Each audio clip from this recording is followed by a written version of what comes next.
Bon bah salut, c'est TheDémon7474.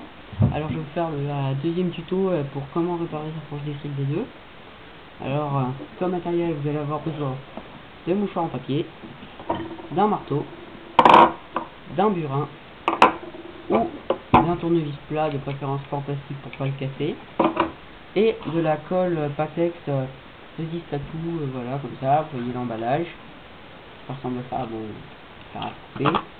Voilà, alors, quand vous aurez cassé votre fourche district V2, surtout que si elle est déboîtée, hein, parce que moi c'est pour si elle est déboîtée que je suis fait, alors vous allez vous retrouver votre fourche en deux parties.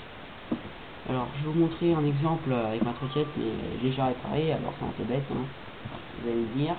Alors, voilà, la fourche district V2, alors, vous allez retrouver cette partie et qui sera en dehors de cette partie là qui tient dans la colonne de direction, etc. Et cette partie est la partie du bas qui va tenir la roue.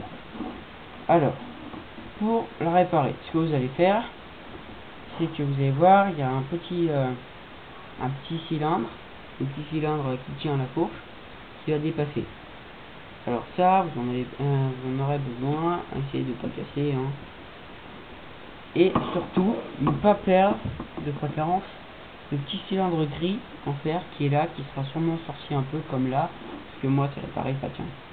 Alors, pour réparer votre fourche, vous allez d'abord prendre la partie du bas, vous allez prendre votre colle, alors ça on va dire que c'est la fourche, hein, ma main, c'est l'intérieur, c'est la fourche vue du haut.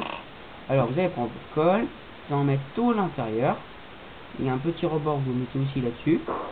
Après, quand vous avez fait ça, vous l'aligner avec le trou qui va s'emboîter dans le cylindre gris sur la partie du haut. Vous le prenez, vous alignez, vous enfoncez la fourche après avoir mis un petit peu de colle dans le trou du cylindre gris. Vous mettez votre pièce à plat comme ça, vous prenez le burin, vous le posez sur le petit cylindre, vous donnez des coups de marteau, voilà. Après vous la mettez, vous mettez votre jet dans un coin comme ça à plat, le temps que ça sèche. Il faut au moins une demi-fournée ou une nuit, et après normalement c'est très bien, ça tient longtemps, minimum voire même largement des semaines. Après bah voilà, quand vous avez fini tout ça, bah c'est très bien, vous pouvez nous dire si ça marche, vous pouvez laisser des commentaires, ce que vous voulez, etc. Et puis voilà, et puis au revoir, à bientôt.